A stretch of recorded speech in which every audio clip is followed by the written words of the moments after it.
Welcome to AAR pharmacy lectures. आज हम लोग डिस्कस करेंगे फार्म डी इन पाकिस्तान। आप लोगों के बहुत मैसेजेस और रिक्वेस्ट आ रही थी कि सर एक जो है कैरियर काउंसलिंग या जो है अपॉर्चुनिटीज़ से रिलेटेड वीडियोस बनाएं कि कौन कौन सी फील्ड्स हैं या अपॉर्चुनिटीज़ हैं हमारे पास। तो अब फार्मेसी का क्या प्रॉस्पेक्ट है आगे पाकिस्तान में, कौन कौन से हम लोगों के पास ऑप्शन हैं, वो सब के सब हम जो है इस वीडियो में डिस्कस करेंगे। तो हमारे पास डिफरेंट फील्ड्स या जो हमारे पास फार्मेसी प्रोफेशन यहाँ पे पाकिस्तान में ऑप्शंस हैं। आप हॉस्पिटल साइड जा सकते हैं, उसके अलावा इंडस्ट्रियल साइड जा सकते हैं, कम्युनिटी या रिटेल फार्मेसी की तरफ जा सकते हैं, डिस्ट्रीब्यूशन सेटअप्स हैं उनमें जा सकते हैं, टीचिंग एकेडमिक साइट्स है, इसके अलावा रिसर्च है या फार्माकोविजिलेंस जो अभी बहुत एडवांस होता जा रहा है पाकिस्तान के अलावा दूसरे ममालिक के अंदर भी, तो आप उसकी तरफ जा सकते हैं। गवर्नमेंट जॉब्स हैं, गवर्नमेंट जॉब्स ये कि इतने रेगुलर बेसिस पे नहीं आती, बट वो भी हमारे पास एक ऑप्शन है। उसके अलावा ऑनलाइन बहुत से ऑप्शंस हैं, या जो है फ्रीलांसिंग मेडिकल राइटर भी आप जो है बन सकते हैं। अब इसमें दूसरा एक मेरे पास बहुत कॉमन सवाल ये होता है कि सर हम जो है इंडस्ट्री की साइड जाएं या हॉस्पिटल की साइड जाएं, किस फील्ड का ज़्यादा स्कोप है या क्या। तो इसमें मैं हमेशा स्टूडेंट्स को ये सजेस्ट करता हूँ कि जहाँ पे आपका इंटरेस्ट हो उस फील्ड में जाएं। ठीक है, हर फील्ड के बेनिफिट्स भी हैं, हर फील्ड के जो है नुकसानात भी हैं। मतलब जहाँ आपको फ़ायदे मिलेंगे तो कुछ नुकसानात भी होंगे हर फील्ड के। सो किसी की भी जो है कहने पे या फीडबैक की बेसिस पे आप किसी भी फील्ड को जो है वैसे कम या ज़्यादा आगे पीछे मत समझें। अगर कोई आपको डीमेरिट्स बता रहा है तो उसके मेरिट भी हो सकते हैं वो आपको नहीं बता रहा होगा उस फील्ड के।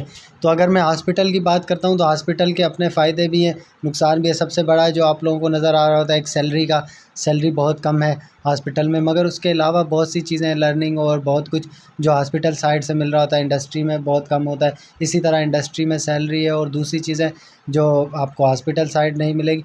तो हर फील्ड का जो है ना अपना ही एक चार्म है, अपनी वो है। तो आप जहाँ पे आपका इंटरेस्ट हो ना उस फील्ड में जाएं, चाहे फिर हॉस्पिटल में है, इंडस्ट्री में है, एकेडमिक साइड पे है, कम्युनिटी या रिटेल फार्मेसी में, जो भी आपका है, रिसर्च साइड है तो उसी में इन्वॉल्व हो, उसी की तरफ जाएं। फिर उससे रिलेटेड चीज़ों को सर्च करें कि इसके अंदर हमारे पास और क्या ऑप्शन है। तो जितने ज़्यादा ऑप्शन आप एक्सप्लोर करेंगे आपको आइडिया होगा, तो मुख्तलिफ़ फील्ड्स में आप अप्लाई कर सकते हैं। तो हमेशा मेरी इस चीज़ पे यही सजेशन है, अपनी जो है फील्ड ऑफ इंटरेस्ट की तरफ जाएं, उसमें आप जो है ना अपना बेस्ट दे सकते हैं। वहाँ पे जो आप परफॉर्मेंस दे सकते हैं ना वो उस फील्ड में नहीं दे सकते जिसमें आप ज़बरदस्ती लोगों के कहने पे या दूसरे रीज़न्स की वजह से इन हो जाते हैं। तो इसीलिए फ़ील्ड चूज़ करते हुए जो है ना अपना इंटरेस्ट देखें, उसकी बेसिस पे जो है आगे जाएं। अब वन बाय वन अगर हम देखें, सबसे पहला हॉस्पिटल सेक्टर।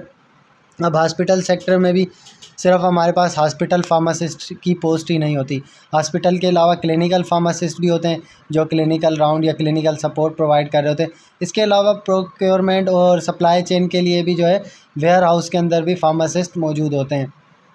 ठीक है, तो अब हॉस्पिटल सेक्टर में आपके पास मुख्तलिफ ऑप्शन आ जाते हैं, हॉस्पिटल फार्मासिस्ट, क्लिनिकल फार्मासिस्ट, या जो है वेयर हाउस के अंदर भी जो है वहाँ पे आप प्रोक्योरमेंट और सप्लाई चेन देख रहे होते हैं। इसके अलावा दूसरा हमारे पास इंडस्ट्रियल सेक्टर। अब इंडस्ट्रियल सेक्टर में अगर हम देखें तो प्रोडक्ट डेवलपमेंट है, research and development department, research R&D जो है बहुत अच्छा डिपार्टमेंट है। इसके अलावा मैन्युफैक्चरिंग, प्रोडक्शन से रिलेटेड डिपार्टमेंट है। फिर QC और QA, quality control, quality assurance, ज़्यादातर लैब वर्क, टेस्ट वगैरह इस तरह की चीज़ें जो हैं वो आपको क्वालिटी कंट्रोल और एश्योरेंस डिपार्टमेंट में मिल रही होती है। क्वालिटी एश्योरेंस में फिर ऑडिट वगैरह, स्टैंडर्ड जो हमारे पास प्रोसीजर्स होते हैं उनको फॉलो कराना। इसके अलावा सप्लाई चेन जो पूरी प्रोडक्शन साइकिल के अंदर इन्वॉल्व होती है, रेगुलेटरी अफेयर्स में जॉब्स होती हैं। इसके अलावा वैलिडेशन में भी आपके पास होते हैं वैलिडेशन ऑफिसर्स वगैरह।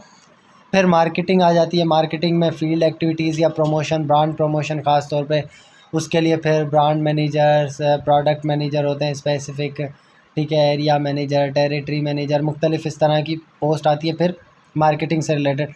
अब ये मैं इसमें एक आपको आइडिया दे रहा हूँ, तो आप इसमें फ़र्दर जो आपका इंटरेस्ट हो उसमें फ़र्दर जाके सर्च कर सकते हैं। फॉर एग्ज़ाम्पल मार्केटिंग है तो मार्केटिंग में भी आपको मल्टीपल ऑप्शंस मिलेंगे। ठीक है, इसके अलावा कम्युनिटी या रिटेल साइड जाएँ तो फार्मेसी स्टोर्स, दवागो आपके पास है, होप फार्मेसी है, आपने बहुत सी इस तरह की फार्मेसी सेटअप अभी देखे होंगे पंजाब में। इसी तरह से क्लिनिक्स फार्मा आ जाता है। तो बहुत से आप लोगों के पास ऐसे ऑप्शन हैं फार्मेसी स्टोर्स या रिटेल फार्मेसी के, उनको ज्वाइन कर सकते हैं। कम्युनिटी फार्मेसी एनजीओज़ की भी हैं या कुछ फाउंडेशंस होती हैं, उनकी भी जो है इस तरह की फार्मेसी हैं। जैसे ये हमारे पास सैलानी वेलफेयर है, बहुत सी इस तरह की वेलफेयर या एनजीओज़ वगैरह की भी कम्युनिटी फार्मेसीज़ होती हैं, उनकी उनमें सर्विसेज या जो है ऑनलाइन फार्मेसी सपोर्ट सर्विसेज भी आप जो है किसी इसी रिटेल सिस्टम के लिए प्रोवाइड कर सकते हैं। इसके अलावा डिस्ट्रीब्यूशन सेटअप, डिस्ट्रीब्यूशन के अंदर भी अब फार्मासिस्ट रिक्वायर्ड होते हैं।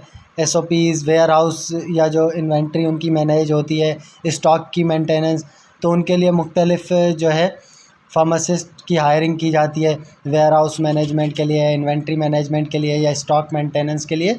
तो डिस्ट्रीब्यूशन सेटअप में भी बहुत सी अपॉर्चुनिटीज़ आ रही होती हैं फार्मासिस्ट के लिए।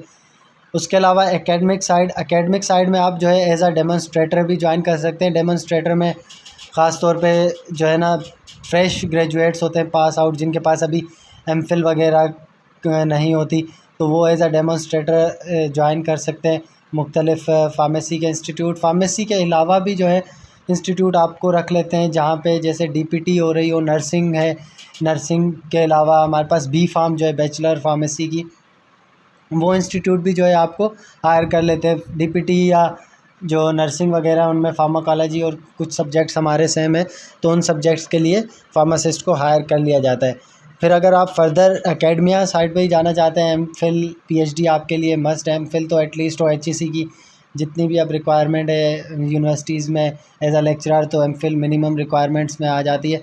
तो एमफिल आपने फिर करना है अगर एकेडमिक साइड जा रहे हैं, तो उसके बाद as a teaching faculty, as a lecturer, as a assistant professor, और आगे जो है अपना एकेडमिक साइड भी जा सकते हैं।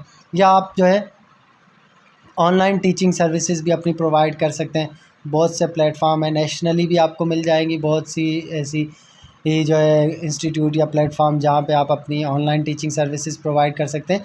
या इंटरनेशनली भी बहुत से ऐसे होते हैं जहाँ पे जो है आप लोगों को पढ़ा सकते हैं, अपनी जो है सर्विसेज दे सकते हैं ऑनलाइन। इसके अलावा क्लिनिकल रिसर्च या सिंपली रिसर्च हम कहें तो क्लिनिकल रिसर्च की भी अब बहुत ज़्यादा डिमांड है। क्लिनिकल ट्रायल्स ड्रग्स के ऊपर जो चल रहे होते हैं, उनमें रिक्वायरमेंट होती है फार्मासिस्ट की। उस पर मुख्तलिफ़ डिप्लोमा या शॉर्ट कोर्सेज़ वगैरह भी आते हैं क्लिनिकल रिसर्च से रिलेटेड। इसके अलावा जो हमारे पास रिसर्च ऑर्गेनाइजेशंस होती हैं, उनमें उनकी मॉनिटरिंग, उनमें जो है आप ज्वाइन कर सकते हैं क्लिनिकल रिसर्च एसोसिएट के तौर पे। या फार्माकोविजिलेंस जो हमने कहा था, फार्माकोविजिलेंस एडीआर रिपोर्टिंग जो होती है, वो भी जो है वहाँ पे फार्मासिस्ट की नीड होती है। फार्माकोविजिलेंस ऑफिसर जो होता है वो फार्मासिस्ट हमारे पास मोस्टली हायर हो रहा होता है। तो यहाँ पे भी आपके पास जो है फार्मासिस्ट की वैकेंसीज आ रही होती है। गवर्नमेंट जॉब्स लिमिटेड है मगर आ रही होती है। आप कॉम्पिटिटिव एग्ज़ाम्स भी दे सकते हैं, ठीक है, फेडरल पब्लिक सर्विस कमीशंस या आपका जो भी प्रोविंशियल सर्विस कमीशंस आ रही होती हैं, फिर पीपीएससी है या एसपीएससी है जो भी। इसके अलावा जो है आप ड्रग इंस्पेक्टर की कभी कभार आ जाती हैं कुछ साल के अंदर, वो दे सकते हैं। या हॉस्पिटल फार्मासिस्ट की वैकेंसीज अनाउंस होती रहती हैं। पंजाब में तो बहुत जो है रेगुलर बेसिस पे हॉस्पिटल फार्मासिस्ट की गवर्नमेंट जॉब्स आती रहती हैं। तो इन सब में भी जो है आप अप्लाई कर सकते हैं। उसके लिए कहीं पे आपको एक्सपीरियंस और इस तरह की चीज़ें रिक्वायर्ड होती हैं, तो इन्हें ज़्यादा एक्सप्लोर करें कि इनके लिए आपकी रिक्वायरमेंट्स क्या हैं, क्या आपने तैयारी करनी है, क्या पढ़ना है, वो सब चीज़ें। इसके अलावा ऑनलाइन भी आजकल बहुत ऑप्शंस हैं। ऑनलाइन में हेल्थ केयर कंसल्टेंट के तौर पे आप जो है मेडिसिन्स की कंसल्टेशन या ड्रग इंटरेक्शन की कंसल्टेशन प्रोवाइड कर सकते हैं। ऑनलाइन काउंसलिंग प्रोवाइड कर सकते हैं। ई कामर्स स्टोर वगैरह बहुत से होते हैं। दवाई डॉट पी के हमारे पास आता है। उसके अलावा जो है अब फूड पांडा वालों ने भी ऑनलाइन सर्विसेज प्रोवाइड की हुई हैं। बहुत सी ऐसी हैं जिनमें जो है फार्मेसी सर्विसेज ऑनलाइन भी प्रोवाइड की जाती है, तो वो आप ऑनलाइन भी काम कर सकते हैं, ठीक है। या हेल्थ केयर से रिलेटेड कोई यूट्यूब चैनल बनाए, यूट्यूब चैनल पे अपना जो है कंटेंट शेयर करें, वहाँ पे चीज़ें जो है शेयर करें, उसके थ्रू भी जो है आप एक अर्निंग कर सकते हैं आगे चल के जब आपका वो इतना ग्रो हो जाए। तो बहुत से ऑप्शन से एक्सप्लोर करें चीज़ों को। हेल्थ केयर ब्लॉग्स भी बहुत लोग काम कर रहे होते हैं, ब्लॉग बना रहे होते हैं, लिखते हैं, हेल्थ केयर के बारे में, ठीक है, जो भी चीज़ें इंफॉर्मेशन होती है वो लोगों तक पहुंचा रहे होते हैं। Medical writer, freelancing services, freelancing आजकल बहुत ज़्यादा चल रही है। फ्रीलांसिंग में मेडिकल राइटर या हेल्थ केयर राइटर के तौर पे भी आप जो है अपनी फ्रीलांस सर्विसेज प्रोवाइड कर सकते हैं। तो मल्टीपल आपके पास ऑप्शंस हैं, बस ये है कि आपने जो है ना चीज़ों को एक्सप्लोर करना है ज़्यादा से ज़्यादा। इसके अलावा भी बहुत सी ऐसी चीज़ें इनमें जो मैं अभी ऐड नहीं कर पाया हूँगा, जैसे अभी मुझे जहन में आ रहा है कि फॉरेंसिक फार्मासिस्ट की भी पोस्ट आती हैं, वो मैंने देखी है। न्यूक्लियर फार्मेसी में पोस्ट आ रही होती हैं, वो हैं। तो बहुत सी ऐसी चीज़ें हैं जो अभी और आप इसमें ऐड ऑन कर सकते हैं।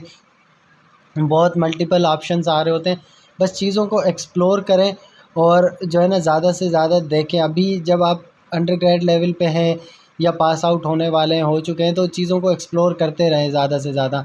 ऑप्शंस बहुत हैं, बस ये है कि हम जो है ना देख नहीं रहे होते कि कौन सा ऑप्शन है। एक्टिव रहें, लिंक्डइन या जितने भी इस तरह के सोशल मीडिया प्लेटफॉर्म्स हैं उन पे अपनी आईडी एक्टिव रखें, एक्सप्लोर करते रहें।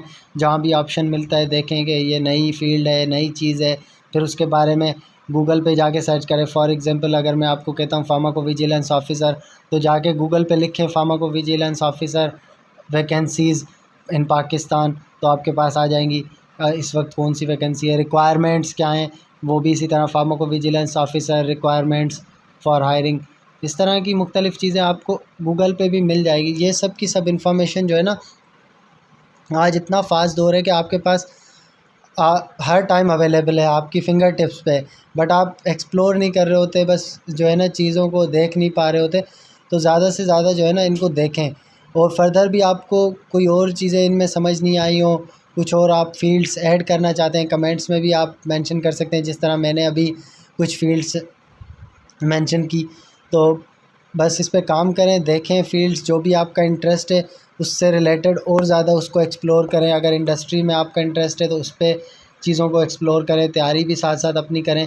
और इसी तरह अगर हॉस्पिटल में है तो हॉस्पिटल से रिलेटेड चीज़ों को एक्सप्लोर करें और उसकी जो है अपनी साथ साथ तैयारी भी करें। जो भी आपकी फ़ील्ड है, ये फ़ील्ड ऑफ इंटरेस्ट, उस पे ज़्यादा जो है चीज़ों को एक्सप्लोर करें। उन लोगों से कनेक्ट हो जो उस फील्ड में ऑलरेडी इन्वॉल्व हैं, सीनियर से कनेक्ट ज़्यादा से ज़्यादा रहें, ताकि उनसे आप जो है इन्फॉर्मेशन ले सकें, गाइडेंस ले सकें उस फील्ड से रिलेटेड। क्योंकि जो बंदा फील्ड में ऑलरेडी होगा वो आपको कुछ नई चीज़ें उसके बारे में बता सकता है। तो इस तरह की चीज़ें एक्सप्लोर करें, लोगों से पूछें।